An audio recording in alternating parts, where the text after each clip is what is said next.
할렐루야. 한 주간 평안하셨습니까? 우리 회중에 한번 인사하시죠. 사랑합니다. 축복합니다.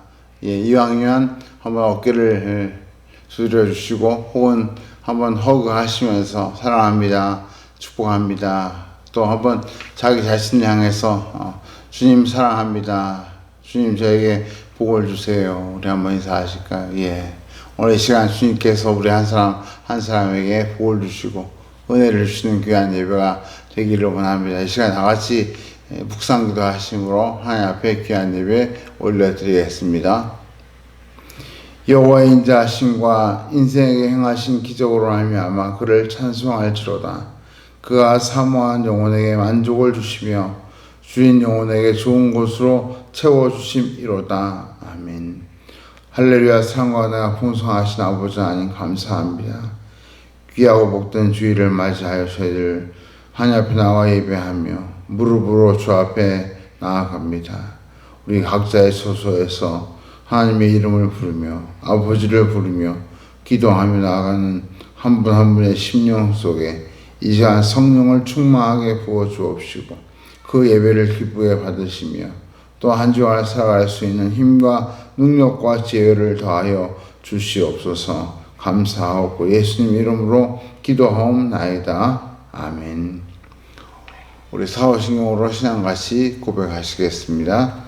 전능하사 천지를 만드신 하나님 아버지를 내가 믿사오며 그 외아들 우리 주 예수 그리스도를 믿사오니 이는 성령으로 잉태하사 동정녀 마리아에게 나시고 본디오 빌라도에게 고난을 받으사 십자가에 못 박혀 죽으시고 장사한 지 사흘 만에 죽은 자 가운데서 다시 일어나시며 하늘에 오르사 선능하신 하나님 우편에 앉아 계시다가 저희로서 산 자와 죽은 자를 심판하러 오시리라.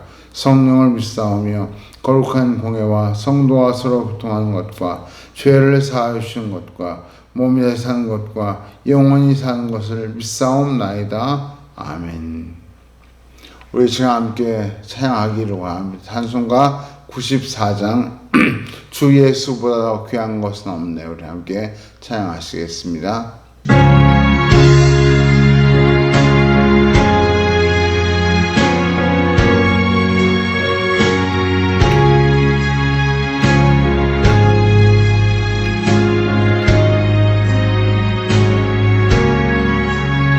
주 예수보다도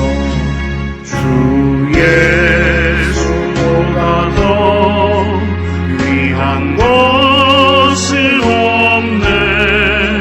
이 세상 부귀와 바꿀 수 없네. 영죽은 내 대신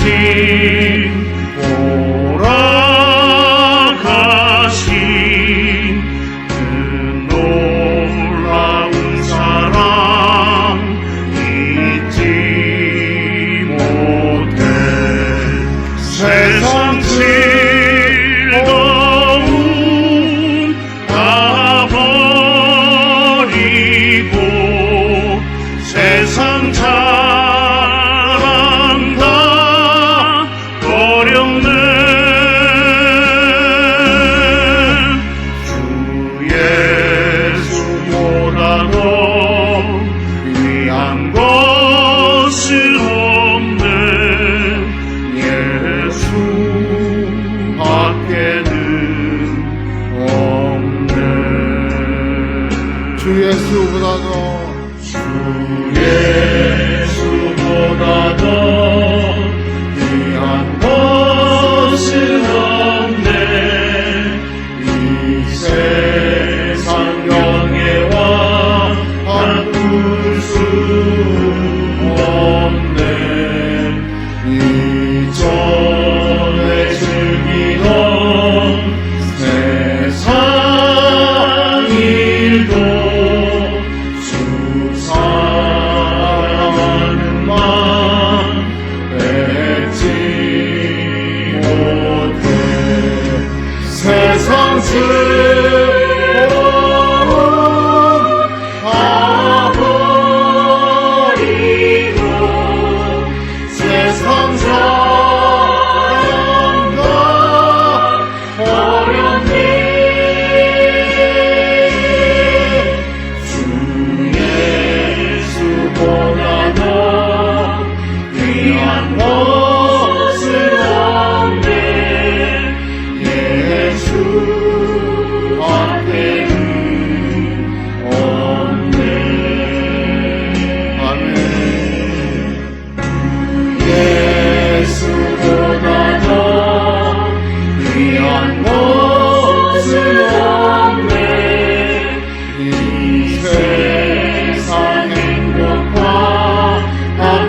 밖에는 없네.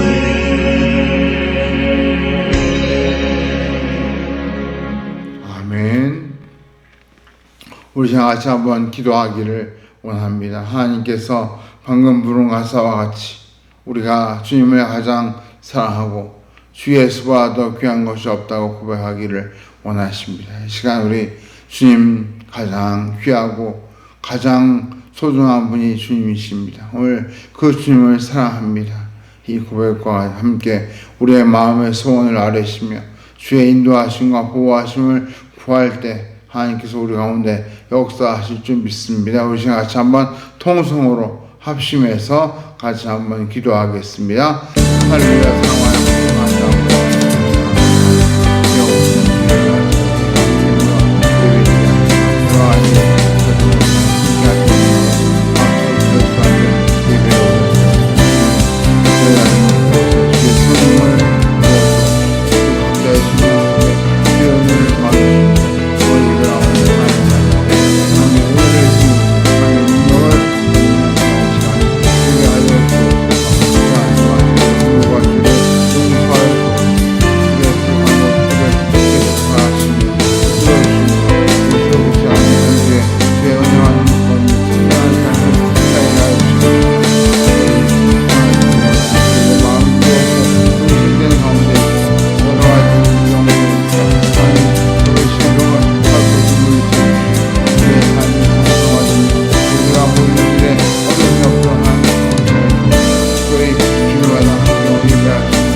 오늘 우리 계신 말씀 함께 보시겠습니다. 마태복음 5장 8절 말씀, 마태복음 5장 8절 말씀 자막을 보시거나 성경을 보시고 우리 함께 한 목소리로 같이 한번 읽겠습니다.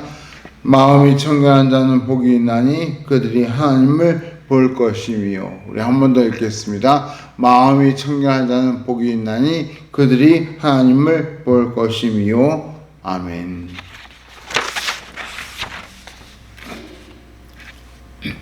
지난주 TV 방송에서 몸무게가 101kg이었다가 49kg을 감량하고 52kg가 된 어느 여자분이 나온 것을 보았습니다. 얼핏 보기에도 정말 너무나 건강해 보이고 정상적으로 보이는 그런 분이었습니다. 그분이 101kg였다는 것이 믿겨지지 않을 만큼 너무나 변화된 모습으로 방송에 출연을 했습니다. 그 프로그램에 참여한 여러 패널들이 그 비결을 물었더니 그 비결은 결국 운동과 식단 조절이었습니다. 어떤 운동을 했냐고 물었더니 그분이 가장 많이 했던 운동 서너 가지를 시범적으로 보여주었습니다. 그런데 그 운동을 보자 거기에 나온 패널들의 입에서 한숨이 흘러나왔습니다. 저도 그 운동을 보면서 따라하려고 하다가 그만 따라할 엄두가 나지 않았습니다. 그런데 그 몸무게를 뺀 여성이 처음부터 그 운동들을 잘 했던 것이 아니었습니다. 자꾸 반복하다 보니까 잘하게 된 거죠. 결국 그만큼 시간과 노력이 들어갔고 그 결과가 건강 회복이었던 것입니다. 사람들은 노력 없이 고생 없이 저절로 뭔가를 얻으려고 하는 마음이 다 있습니다. 세상에 노력 없이 고생 없이 얻을 수 있는 것은 거의 없다는 사실을 너무나 잘 알면서도 그럼에도 불구하고 뭔가 저절로 그냥 큰 고생 없이 얻고 싶은 마음이 자꾸 생겨나게 됩니다. 성경에 나오는 축복도 마찬가지인 것 같습니다. 목사님이나 신학자들이 성경에 나오는 복을 이야기하면 다들 귀를 쫑긋합니다. 그러다가 복을 받는 비결을 알려주면 와 하고 감탄사를 터뜨리는 것이 아니라 아휴 하면서 한숨을 쉽니다. 마치 살 뺀 여성의 건강 비결인 운동을 본 순간 사람들이 한숨을 쉰 것과 너무나 비슷한 반응을 보이는 것이죠. 전 요즘 우리가 묵상하고 있는 이 팔복에 대한 반응도 이와 비슷하지 않을까 좀 염려가 됩니다. 예수님이 말씀하신 이 복들은 다 너무 좋고 다 받고 싶은 복입니다. 하지만 그 비결을 이야기하면 다들 맥이 빠진 듯 한숨을 쉬게 됩니다. 오늘 말씀에 나오는 6번째 복도 그렇습니다. 오늘 주어지는 복은 팔복 중에서도 으뜸이라고 할 수 있습니다. 바로 하나님을 보는 것입니다. 하나님을 만나는 것이 복입니다. 믿는 사람이면 아니 안 믿는 사람도 다 신을 보고 싶어하고 하나님을 보고 싶어합니다. 그래서 가끔 이단이나 이상한 부흥사들이 하나님을 보여주겠다고 하면 사람들이 맹목적으로 쫓아가는 경우를 왕왕 볼 수 있습니다. 그런데 오늘 말씀은 하나님을 볼 수 있는 가장 간단한 방법을 알려줍니다. 어떤 방법인지 우리 아까 읽었지만 8절 다시 한번 같이 읽어보겠습니다. 마음이 청결한 자는 복이 있나니 그들이 하나님을 볼 것이며. 여러분 이 말씀을 읽고 난 후에 여러분의 솔직한 반응, 솔직한 심정이 무엇입니까? 야, 나도 이제 하나님을 볼 수 있겠구나. 이런 감격이 솟아나십니까? 아니면 아휴 난 하나님을 보기는 틀렸어. 난 안 돼. 이런 한숨이 나오십니까? 솔직히 저도 이 말씀을 준비하면서 감격스러운 마음보다는 답답하고 무거운 마음이 먼저 들었습니다. 속에서 마치 모르는 문제가 나오면 통과를 외치듯 저절로 통과하는 말이 입에서 나올 정도였습니다. 왜 그렇습니까? 그만큼 이 시대를 살면서 마음이 청결하기가 너무 어렵다는 것을 우리 모두가 다 잘 알고 있기 때문입니다. 어디 산속에 있는 수원에 들어가서 TV도 없고 인터넷도 없고 스마트폰도 없고 오직 세상과 담을 쌓고 정말 오직 맑고 깨끗한 자연만 보고 살지 않는 이상 우리는 마음을 정결하게 유지하기가 쉽지 않습니다. 그만큼 이 세상이, 이 시대가 혼탁하다는 뜻입니다. 우리가 그런 의미에서 이 말씀과 관련하여 몇 가지 오늘 주목하고 기억해야 할 핵심이 있습니다. 가장 먼저 무엇보다 하나님은 외모가 아니라 마음을 보신다는 사실을 우리가 기억해야 합니다. 전에 그런 유머가 유행한 적이 있습니다. 어떤 사람이 죽어서 저승에 갔는데 평소에 크게 잘못된 삶을 살았다고 스스로 생각한 이 사람은 제 발로 지옥을 찾아갔습니다. 그런데 지옥문 앞에 공사 중이라는 편말이 붙어 있었습니다. 뚫어거리면서 돌아서는데 염라대왕을 만났습니다. 그래서 왜 지옥을 공사하냐고 물었더니 이런 답을 들었습니다. 한국 사람들 때문에 지옥을 리모델링 하는 중이라는 겁니다. 왜 그런가 물었더니 한국 사람들이 어찌나 찜질방과 불가마를 좋아하는지 지옥불 정도엔 끄떡도 하지 않고 오히려 아 시원하다 이런 말을 연발하는 바람에 공사 중이라고 했습니다. 결국 이 남자는 천국으로 갔는데 천국도 역시 공사 중이었습니다. 이유인즉 역시 한국 사람 때문이라는 겁니다.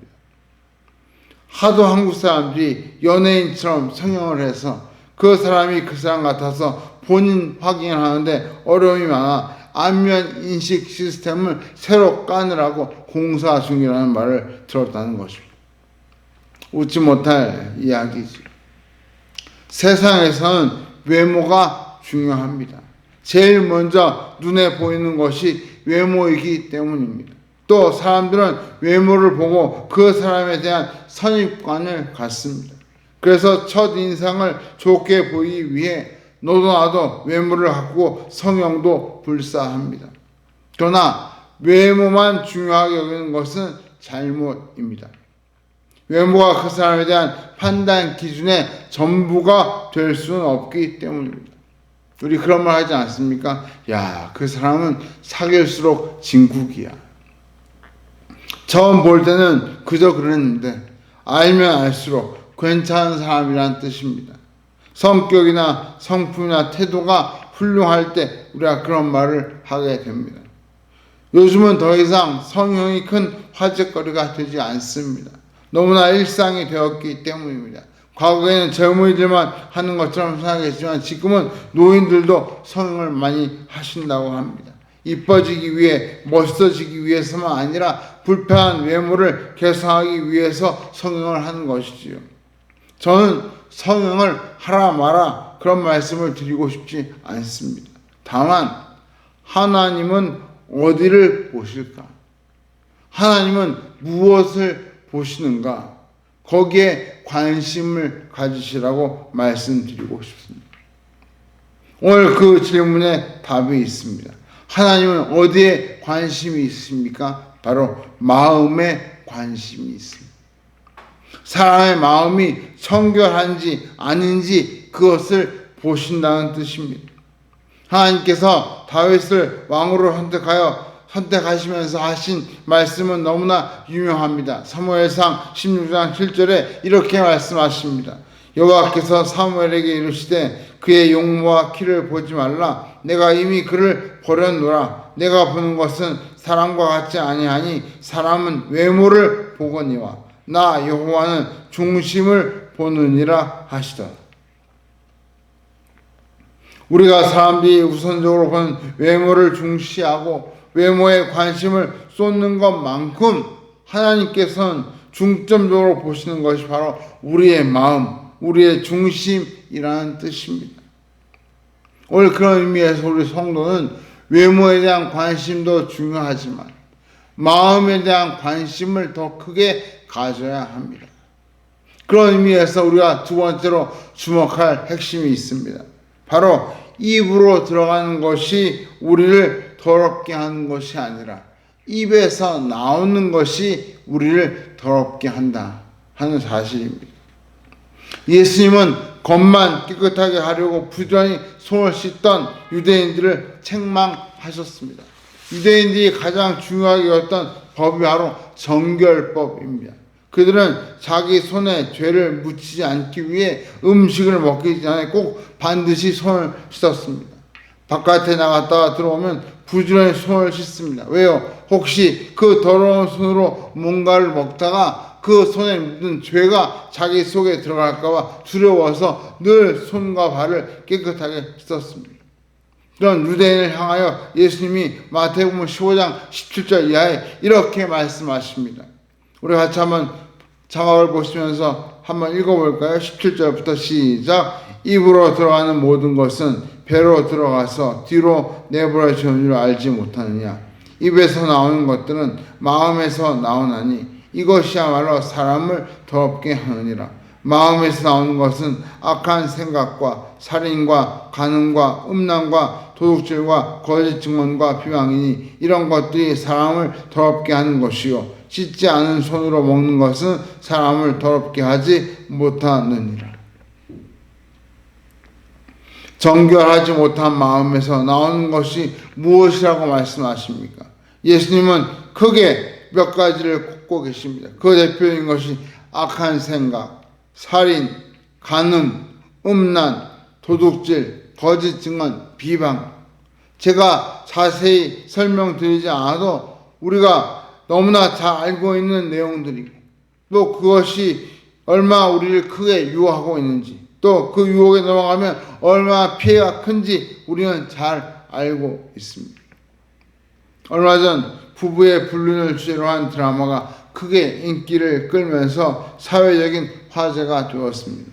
그 드라마에서 불륜을 저지른 남자 주인공의 대사가 특별히 주목을 받았습니다. 이런 대사였습니다. 사랑에 빠진 게 죄는 아니잖아. 너무나 당당하게 그 남자 주인공이 불륜을 저지르고 자기 아내를 향하여 외친 말이 바로 이 말입니다. 사랑에 빠진 게 죄는 아니잖아. 앞뒤 맥락 없이 그 말만 얼핏 들으면 맞는 말처럼 들리지만 결혼이라고 하는 하나님이 제정하신 신성한 제도 안에서는 부부간의 사랑만이 하나님이 인정하시는 올바른 사랑이고 그 외의 것들은 아무리 아름답고 멋있게 포장해도 그것은 간음이고 불륜이고 정욕이고 음란일 뿐입니다.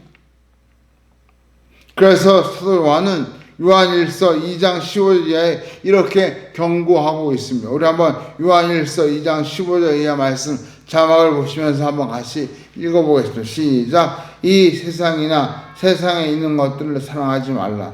누구든지 세상을 사랑하면 아버지의 사랑이 그 안에 있지 아니하니 이는 세상에 있는 모든 것이 육신의 정욕과 안목의 정욕과 이생의 사랑이니 다 아버지께로부터 온 것이 아니요 세상으로부터 온 것이라. 이 세상도 그 정욕도 지나가되 오직 하나님의 뜻을 행하는 자는 영원히 거하느니라. 아멘.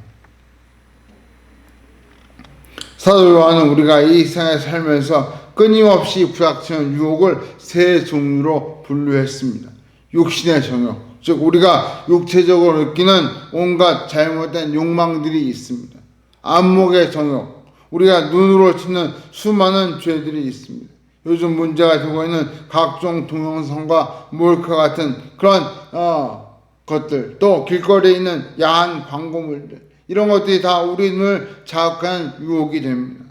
이 생의 사랑, 내가 가진 것, 내가 하는 것, 궁극적으로 내 자신을 자랑하고 싶은 욕망이 우리 속에 있습니다. 이런 유혹들은 다 하나님이 주신 것이 아니라 세상에서부터 온 것이라고 말씀합니다.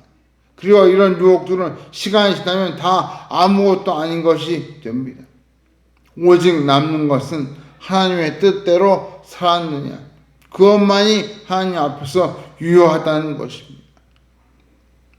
오늘 우리가 그런 의미에서 하나님 앞에서 우리의 마음이 정말로 깨끗해지기를 기도하고 우리 속에 더러운 것이 자리 잡지 못하도록, 우리 마음으로부터 더러운 것이 쏟아져 나오지 않도록 우리의 마음과 생각을 지키는 노력과 수고가 필요합니다.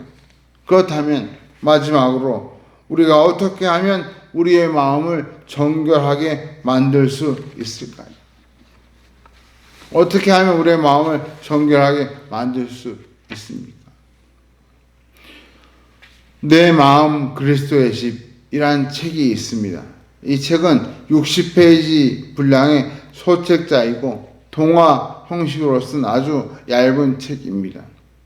이 책은 마음이 정결한 삶이 무엇인가를 잘 보여줍니다.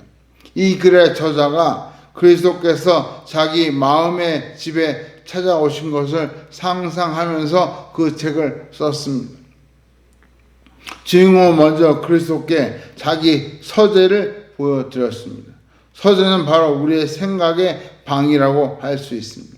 그런데 저자가 보니까 그 책장, 그 서재의 선반에 쓸데없는 책들, 또 보기에 부끄러운 책들이 꽂혀 있었습니다. 얼굴을 붉힌 채 서 있는 저자에게 주님은 유익하지 않고 깨끗하지 못하며 좋지 않고 참되지 못한 것들은 다 버리라고 명령합니다. 그리고 그 선반 중심에 성경을 꽂아놓고 그 말씀을 묵상하라고 교훈합니다. 그렇게 하자 자기의 생각이 정돈되고 중심이 잡히는 것을 경험합니다. 이번에는 주방을 보여드렸습니다. 주방은 식욕과 욕구를 상징합니다. 저자는 예수님을 앉혀놓고 평소 자기가 먹던 음식들을 내어놓습니다. 자기의 주 메뉴는 돈, 학위, 증권 등등이 그의 주식이었고 반찬으로는 명성과 행운에 관한 각종 신문 기사들이 그의 반찬거리였습니다. 주님은 이때 그 사람을 향하여 이런 말씀을 하십니다. 나의 양식은 나를 보내신 이의 뜻을 행하며 그의 일을 온전히 이루는 이것이니라. 요한복음 4장 34절에 있는 말씀입니다. 우리 영혼의 양식은 하나님의 뜻을 행하는 것이라고 가르쳐 주십니다. 이런 식으로 그는 자기 집의 모든 장소를 주님과 함께 점검합니다. 거실, 작업실, 침실, 그리고 마지막에는 벽장까지 다 보여드립니다. 주님은 거기 있는 온갖 더러운 잡동사니를 다 청소해 주시고 마지막에 온 집을 깨끗하게 새로 도배해 주십니다. 그리고 나서 주인공이 마지막으로 한 것은 바로 명의 이전이었습니다.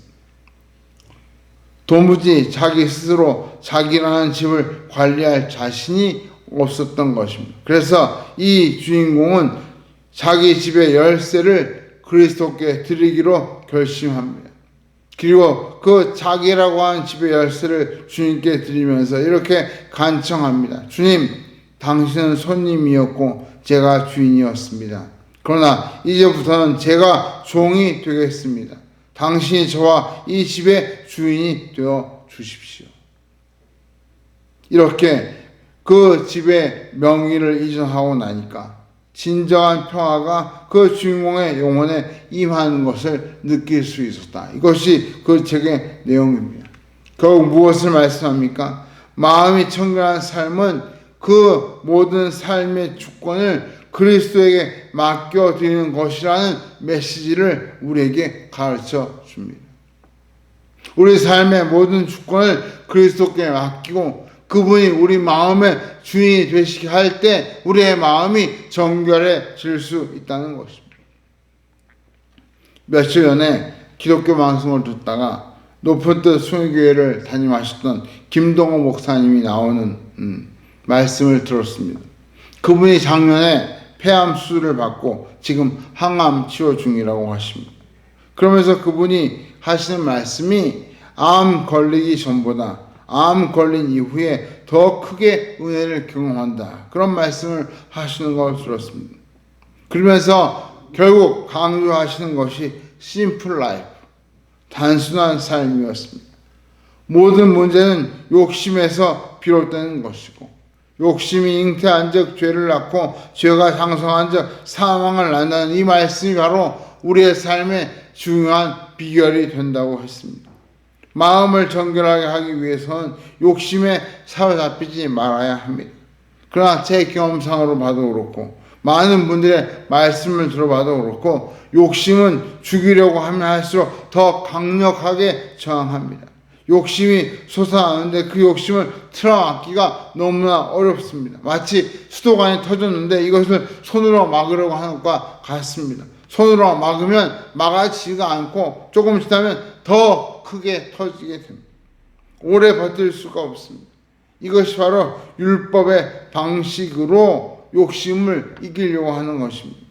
율법은 한마디로 이것 해라, 저것 하지 마라, 이렇게 하라, 하지 말라는 그런 강제적인 명령으로 우리의 삶을 통제하는 것입니다.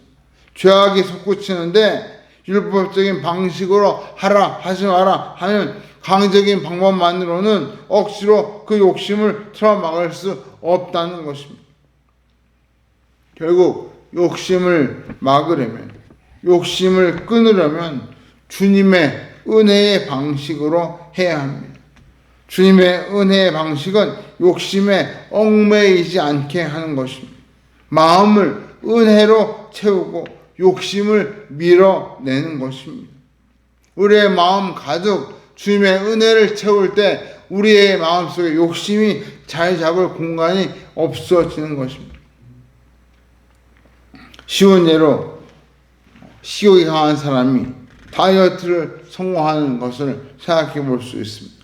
식욕을 이기기 위해서 두 가지가 필요합니다. 하나는 내적으로 식욕이 일어나지 않게 하는 방법이 있습니다. 일명 식욕 억제제를 먹는 것이지요. 그런데 문제는 이 식욕 억제를 먹고 나면 밥 생각이 별로 나지 않지만 그래서 살도 빠질 수 있지만 그만큼 부작용이 만만치 않습니다. 그래서 의사들은 이 방법을 잘 권하지 않습니다. 다른 한 가지 방법은 식욕을 물리칠 만한 강력한 목표를 세우는 것입니다. 내가 왜 살을 빼야 하는지, 내가 왜 식욕을 참아야 하는지를 올바른 목표를 통해서 이겨내는 것입니다. 예컨대 사랑하는 사람이 생겼는데 그 사람의 건강한 모습 혹은 아름다운 모습을 보이고 싶다는 분명한 목표가 있으면 식욕을 이길 수 있습니다. 얼마 전에 제가 본 한 의학 드라마에서 자기 아들에게 간 이식을 해줘야 하는데 비만 때문에 이식을 해줄 수 없자 그 아버지가 PT를 끊고 운동과 식이요법으로 체중을 쫙 빼서 병원에 와서 그래서 마침내 그 아들에게 간을 이식해준 그런 내용이 나온 걸 보았습니다. 이런 식으로 뚜렷한 목적과 목표를 가질 때 그것이 식욕과 욕심을 이기고 건강을 회복하게 되는 것입니다. 식욕 억제를 먹는 것이 율법의 방식이라면 뚜렷한 목적과 목표를 가지고 식욕을 극복하는 것이 바로 은혜의 방식입니다. 오늘 우리는 은혜의 방법으로 우리의 욕심을 이겨내야 합니다. 우리가 늘 부르는 찬송처럼 주 예수 구하도 귀한 것은 없네. 그 마음으로 주님과 세상의 모든 것을 비교하면서 주님을 선택할 때 우리의 마음이 주님을 통해서 채워지고 주의 은혜 가운데 충만해지는 역사가 일어나는 것입니다. 말씀을 읽겠습니다. 이런 말이 있습니다. 죽음의 문턱까지 갔다 온 사람은 세상이 다르게 보인다. 그것은 현세의 가치와 내세의 가치를 잠깐이지만 모두 보았기 때문에 그럴 수 있는 것입니다. 현세의 가치만 보면 욕심을 이길래야 이길 수가 없습니다. 그러나 내세의 가치를 보고 나면 현세의 가치를 내어놓을 힘이 생깁니다. 하나님을 보고 싶은 거룩한 열망이 생기면 욕심을 이기고 청결한 마음을 갖기 위해 애쓰게 되는 것입니다. 키르케고르라는 유명한 철학자가 있습니다. 이 사람은 평생을 독신으로 살았습니다. 그러다 보니까 정욕의 유혹이 많았습니다. 한 번은 마음에 드는 창녀가 생겨서 그 유혹을 견딜 수가 없었습니다. 그런데 그가 그 유혹을 마침내 이겨내고 그 비결을 자기 일기장에 이렇게 기록했습니다. 진정한 마음의 깨끗함은 오직 한 가지 목적에 몰두하는 데 있다. 하나님께 속한 거룩한 목적에 내가 몰두할 때 내 마음이 깨끗해지는 것을 느낀다. 사랑하는 성도 여러분, 오늘 이 말씀을 묵상하시면서 이번 한 주 하나님께 집중하며 마음을 깨끗하게 청소하는 은혜의 시간을 보내시기 바랍니다. 더 중요한 것은 청소가 끝이 아니라 그 빈 자리에 예수 그리스도와 그분의 은혜를 채우는 그 은혜를 사모하는 그것이 더 중요합니다. 제가 오늘 예배를 드릴 때 처음 기도할 때 인용했던 말씀 시편 말씀같이 시편 107편의 말씀같이 그가 사모하는 영혼에게 만족을 주시며 주인 영혼에게 좋은 것으로 채워주심이로다. 주님은 우리의 사모한 영혼을 만족시켜 주시고 우리의 주인 영혼에 좋은 것을 채워주시는 분입니다.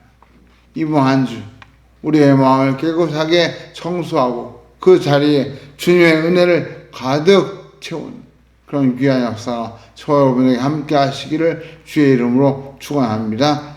우리 같이 한번 기도하겠습니다.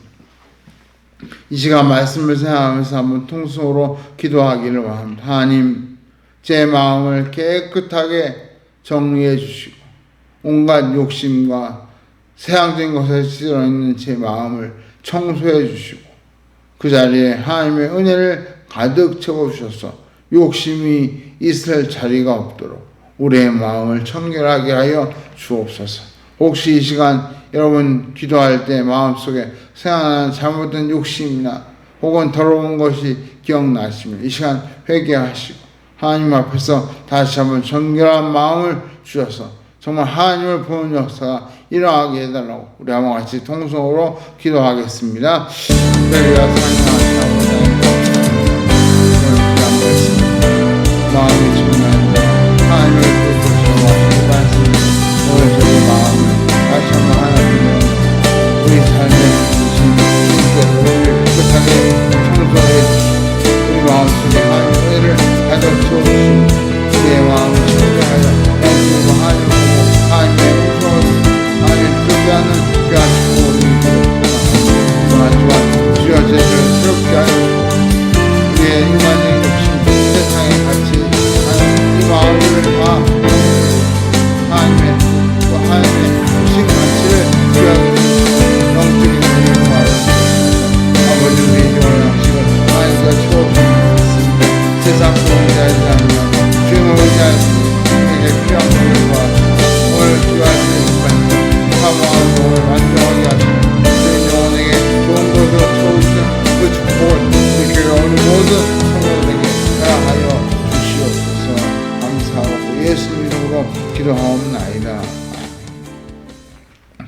사랑이 많으신 아버지 하나님, 사모한 영혼에게 만족을 주시며 주린 영혼에게 좋은 것으로 채워주시는 하나님이심을 믿습니다.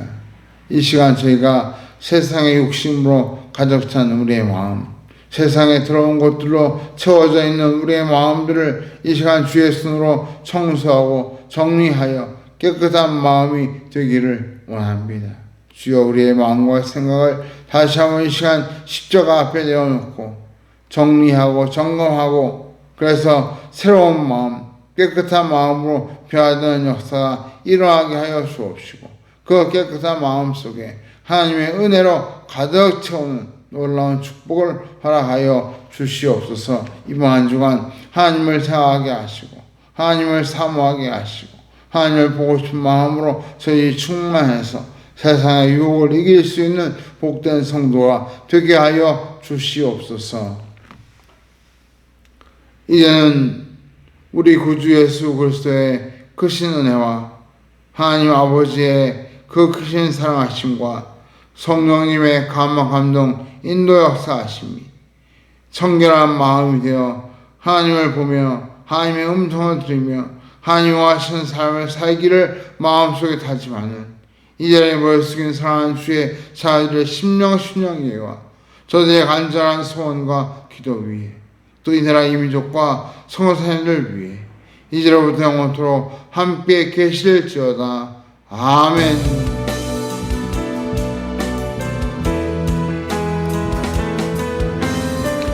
예배를 마쳤습니다. 이번 한 주간 청결한 마음을 갖기를 사모하시면서 저와 여러분의 마음을 한번 하나 앞에 내어놓고 깨끗하게 정리하시고 정말 깨끗한 심령이 되어서 하나님을 만난 귀한 축복이 저와 여러분들이 함께 하시기를 원합니다. 이 시간 우리를 새로운 은혜로 채우실 주님께 큰 박수로 영광 돌리며 예배를 마치겠습니다.